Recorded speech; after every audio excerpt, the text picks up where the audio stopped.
Good evening, everybody, and from myself, from the IFBL, my name is Ben Lyon. I'd like to welcome you to this evening's event. It's a slightly different event for us this evening. It's about plain language, something that we don't normally talk about always at the IFBL, where we're looking at accountancy and depository banks and things like this. So again, this is an evening which is a little bit special for us. For those that know the IFBL, you'll know that we're a network. And again, a network which is very, very important for the activities and the actions that we undertake. And having joined the IFBL about 2.5 years ago, I'm now, call me a late starter, but I'm starting to understand just the challenge which the IFBL has in trying to fulfill its mandate in supporting the Luxembourg marketplace in its way forward, and as to become a financial centre on a global stage. So from that point of view, and having this challenge in front of us, it would be rather daunting if we didn't have so many people that are actually interested in what the IFBL does, both as trainers, people that create courses, people that send their people to actually go and sit in our courses, and from which we actually can then go and develop other ones. It's extremely important. But tonight is not about the IFBL. It's very much about plain language. So plain language, what is this? What's so special about it? What can it do for you? Why is it in the news? So plain language is not something which is new. It's been around for a very long time. And if you start a little bit of research on it, you'll start looking back to about the 1940s. 1940s of people like Stuart Chase, as he started to complain about English as looking at what is gobbledygook, jargon, legalese. This was in 1940. Again, unfortunately for those that work in this industry, so many of you are probably from finance, you'll probably still be blatantly aware that these words haven't disappeared. So certainly tonight is becoming, and also it's a topic that we want to bring a little bit more to the fore. Around the globe, of course, it's very interesting to look at what other people are doing. And of course, in the US, again, really leading the way in what is going on in plain language. Plain language there has gone through several administrations, and they're actually enacting this in their legislation. So the latest culminating in 2010 with the legislation enacted by Obama for all the federal agencies, actually mandating them and pushing them to actually use plain language within their documentation. And of course, the new regulations also in Luxembourg and also at European level, pushing for the same thing within financial services. So there we are. So for tonight we have some very special speakers for us, and also a few words as to how we can actually approach this. So first up we have Josiah Fisk. So Josiah Fisk has come all the way from Boston, and also certainly very important for us this evening is to get also a point of view that comes from outside Luxembourg. So Josiah is the founder of MoreCarrot, a company which he'll happily introduce you to if you don't know it. But before this particular project, I didn't know Josiah, but it's been an enormous pleasure to work with you. So welcome this evening, Josiah, and we look forward to your presentation.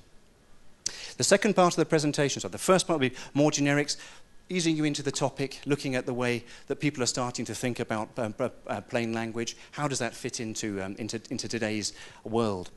The second part of the presentation, which is going to be held by Luxembourg's own Emmanuel Bégard. Emmanuel is a very important person for us at the IFBL, not just for things to do with plain language, but also on the ALFI side of things. He's the secretary of the ALFI Training Commission. And at that point of view, as me being at ALFI, he's my main contact there. Even within our courses, we've also been trying to introduce notions of plain text, trying to take away whole cut and pasted sections of legalese and replace those with short and succinct phrases. Again, the response to these is not always exactly what you'd expect, but we're feeling that we're moving in the right direction, trying to make some more space for our trainers to actually interact with a little bit more actively with the people who are actually sitting in the classes. So Emmanuel is the founding partner of Epsilon, a company which was set up 2 years ago, a company which has seen enormous success since its launch, and also a company which uses, like Josiah's, plain language as a competitive advantage in whatever he does. So plain language, it's not for me to talk about it, it's more for our experts this evening. So what I'd like to do is hand over the floor first of all to Josiah, and before that, thank you very much indeed for coming. I'm going to say, have a very pleasant evening.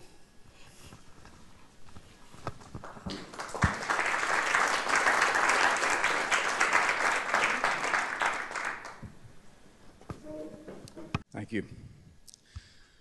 I'd like to start by saying that I think the best way to talk about plain language, and I'm going to be giving a very sort of 50,000-foot view, the larger context of plain language. And I think that it's probably the best way for me to do that is not to talk about what plain language does and what plain language is. Emmanuel is going to do a very good job of that in his presentation. But to give you a bit of the feeling of this context, and I'm going to do that, I think, by the best way is by talking about some of the questions that plain language asks and the sort of the philosophy that it comes from. So the first question, really almost the most important one, what are the concerns of users? That's really the basis of plain language. We start from this question and see where it takes us. So I'm going to start with a very small example, a road sign. Road signs, I kind of like them as examples because they're very simple, and we're all on equal footing as users of road signs. We all have felt the terrible feelings that happen when they aren't right, when they're incomprehensible, and so it's kind of an interesting example. So suppose you were driving along and you saw this, outdoor dining facilities. Well, you might, a minute down the road figure out what they meant, but by that time it would be too late to take advantage of these facilities. So I think we can say this sign doesn't really work very well. So the typical plain language approach would be, let's start to take a look at the words. So why don't we change it to so it says picnic facilities. Now that's still sort of a little bit complicated, but now we're getting there. At least we see the word picnic. But I think there's other things that we want to think about in terms of the users here. So we want to say, well, is talking about the facilities the right question at all? Is that really what we should be talking about? Are there other concerns that they might have? For instance, should we just say rest area? I mean, that's pretty clear. It doesn't get the picnic idea across, but maybe that's the quickest communication. Should we perhaps talk about sort of what you do to in the course of using this, which is to turn out onto the side pavement there? Maybe that would be the best way to talk about it. Maybe we should talk about it in terms of sort of what it is in the midst of your journey, and so maybe we should call it a travel break. I don't happen to think any of these work very well, but they sort of, as an exercise, tell you the kinds of things that we might think about. I think that probably picnic facilities, we would just keep going, and call it picnic area. And in fact, that's pretty much been the standard language for this sort of location for many years. The next question is, what can we do without? And this is obviously a very important question. I think it's one that you would expect to be asked in plain language. We're always looking for words that aren't necessary, but sometimes perhaps even entire sections that aren't necessary. So let's look at this. This is something that when you get on a plane in the US and you go to get your boarding pass at the kiosk, the government wants you to read this. Well, I read it and I spent some time with it, and actually what it really boils down to is this. To help keep air travel safe, the federal government requires that you tell us your full name, date of birth, and gender. That's pretty much all they were saying with all of that. So it seems as if there was rather a lot that we could live without. The government didn't bother to ask the question whether they could live without it, and so everyone, and I think if you do the math and how many millions of travelers every year pass through, and if it only takes them 5 seconds, and you still end up with some amazing amount of time, the nation's time that has been wasted. It might have been worth their asking this question. So that's one of the questions that we also ask. Here's a very important question. Are the visual cues helping or hurting?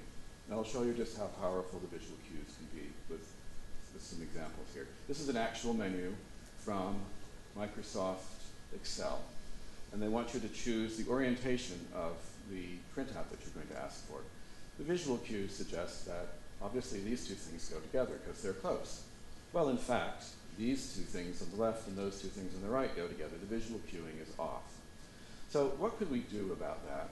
Well, the first thing that we could do is that. Instantly we see get the right visual cue. The portrait image is next to the portrait, the landscape image is next to the landscape.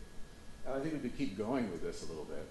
I think that there, for instance, I'm not really sure why the icon on the right is tipped up like that. I think it would make more sense to have the image of the person always be horizontal, or always be right side up, I should say. And then I think, well, what are those arrows doing? They're saying up is up, I think. They're not really doing much. And what are those turned down corners in the icons doing? I'm not really sure they're doing much. Let's get rid of those. That's a little bit cleaner. Now we can maybe try experimenting moving things around. We could see if that works a little bit better. We could line things up over on the left. We could make the icons a bit larger. And you know what? Maybe we don't even need the words. Perfectly clear, I think, that you, for orientation, you want it this way, you want it that way. You can check one, and there you are. Are our priorities blinding us to the user's priorities? If that question may seem a little bit abstract, let's take a look at this. There's a company that makes a laundry starch called Easy On. This company also, in order to leverage the brand, has a oven cleaner called Easy Off. And from a point of branding, this is great. Let's make them look alike. So they've done that. Same type of container, the same color. We have the same font for the name, almost the same name. We've got yellow block letters on each one of these. We have a yellow starburst on each one of these. If you want to actually see what it is, it's very small.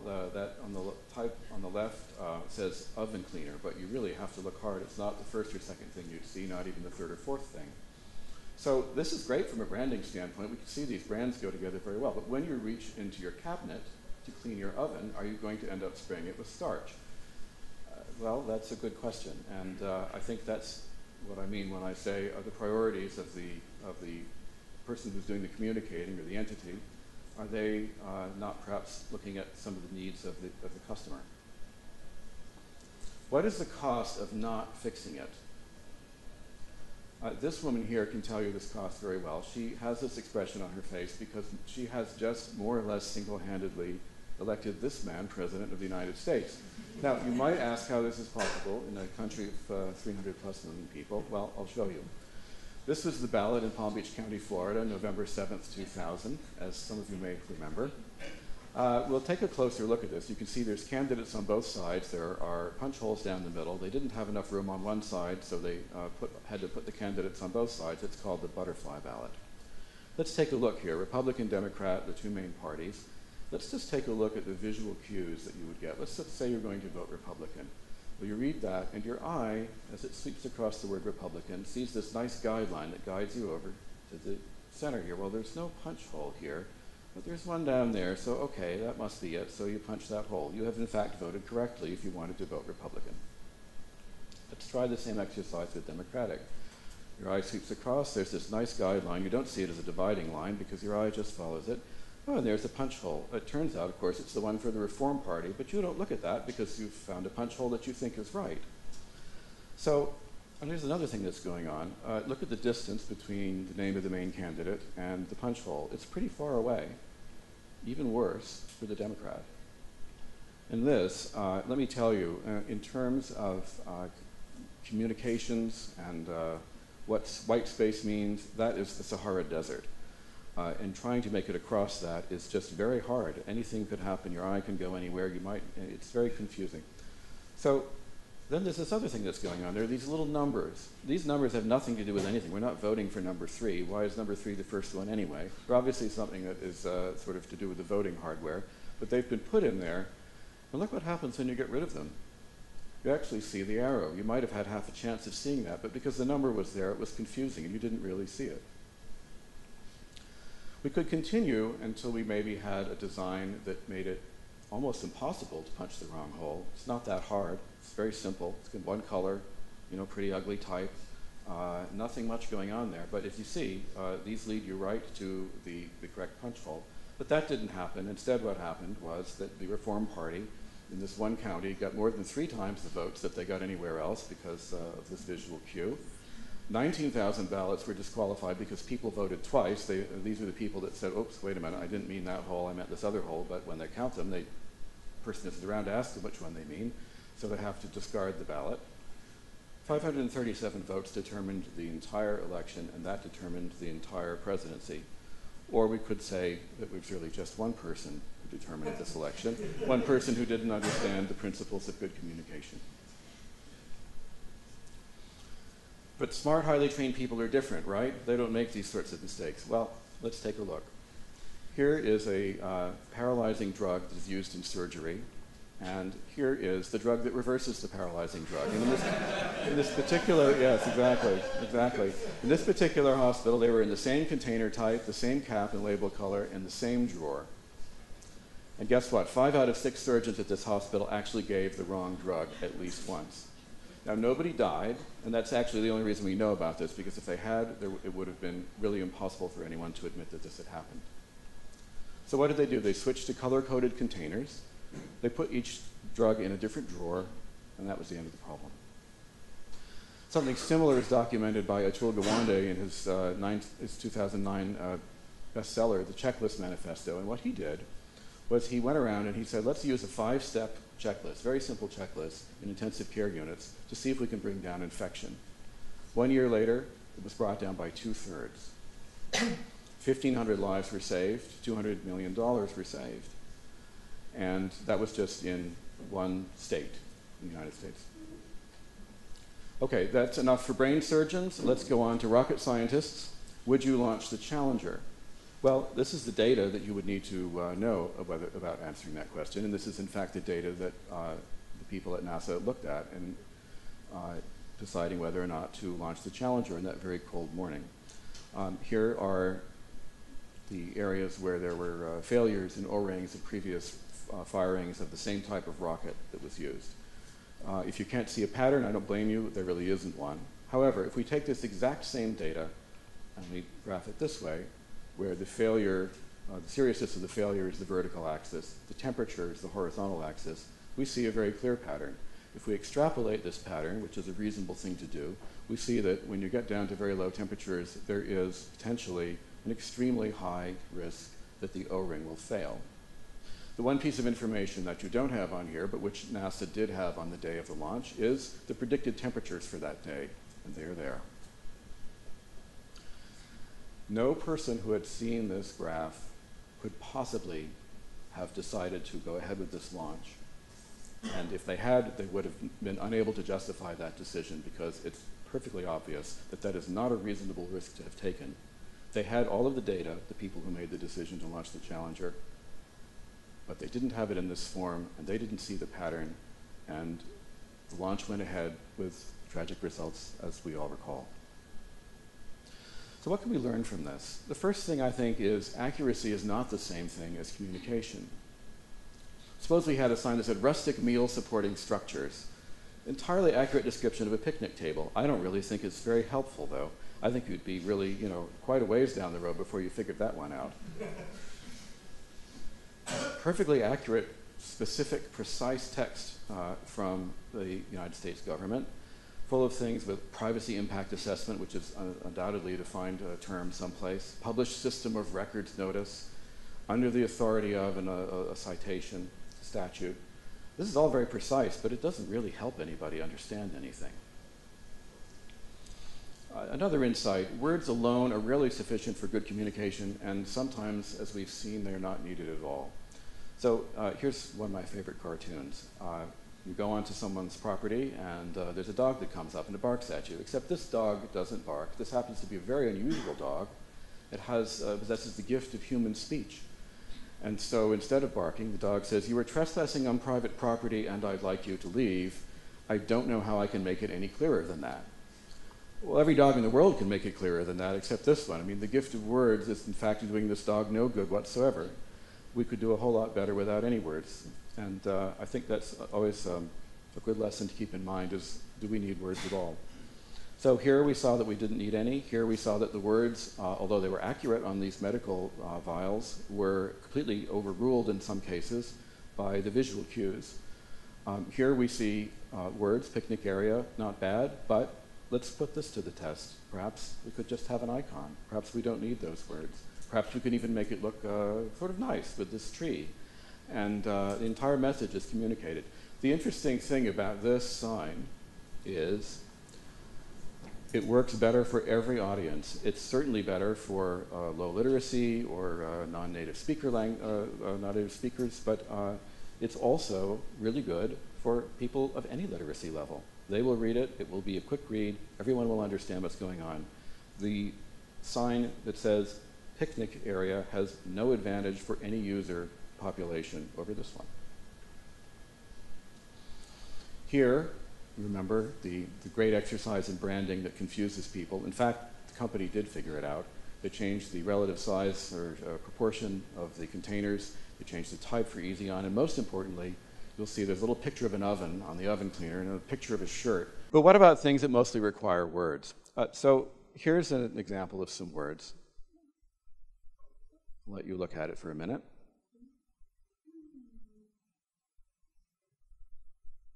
Okay, time's up. I'll bet you didn't get very much out of it. Yeah, exactly. You didn't get very much out of it. Now, I'm going to add 8 words to this page and take another look at it and see what you think.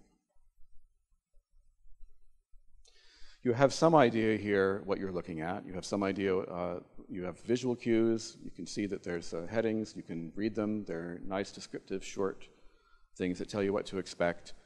And if you happen to be looking for the base currency, you don't have to find it hidden in everything else. It's just there with its own heading. If you happen to want to find anything else, it's there with its own heading.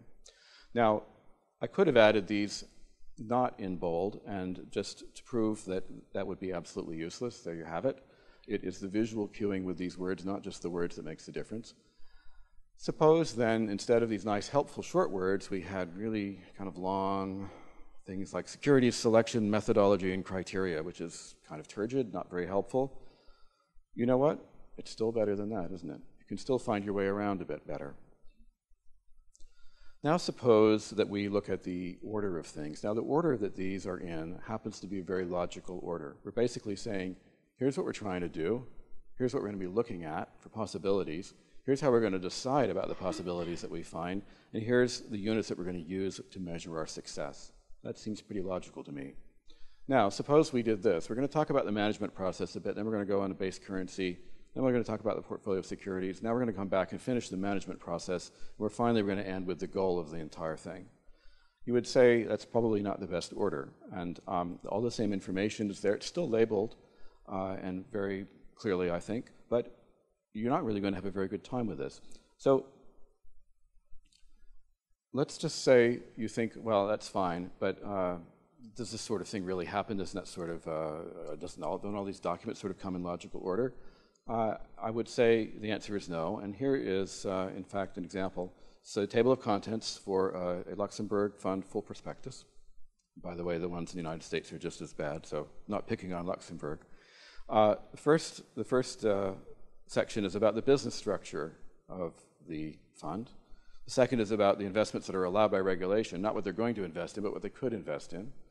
How they calculate the share price, how to buy and sell shares. We don't know what we're buying and selling yet, but here's how to do it.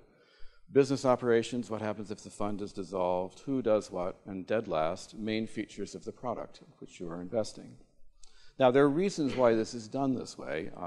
It sort of leads to the next insight. When documents don't communicate well, it's often because communication was never the main goal. So what would be the goal of a document if not to communicate? Well, there actually are plenty of them. Certainly it could be a legislative goal, a technical documentation goal, a compliance disclosure goal, could be litigation protection, could be a user manual. You might think those ought to be clear, except that the truth is that they are an added cost to manufacturers and they don't get any more revenue for them, so they very often cut corners. And as you may know, being users of certain things that have bad manuals, they're not always the best thing. All of these then go through, potentially, we hope, an exercise of plain language before they get to the user. So what we get out of that, I think, is that plain language is its own discipline. It is a separate process. It can be done by the people who write the original document, but it needs to be done, to some extent, as a separate process. It's a separate way of looking at things. Plain language isn't about regulation, it's about business. And I say this, and people have a tough time with it because it's been such a habit to think about it as being a regulatory matter. But it really is about business. It is about lowering costs. It's about taking, say, a bunch of stuff like this and making it into that, adding some visual appeal. It's about things like higher revenue flows, taking, again, a document like this, changing it only slightly, but in this case, 50% more of the forms were returned, and that's good because they all came with money. And 20% of them, fewer of them, were incomplete or incorrect. Better document management can be a goal. Again, Emmanuel is going to talk more about this. Fewer customer calls and complaints, a competitive edge is a possibility, stronger legal protection is a possibility. And people are starting to demand it, and this is something rather new. There is a cultural reason. So here is an example for you. This is Kesha. She is a very popular singer based in the United States. If you don't know who she is, any 12-year-old girl can tell you.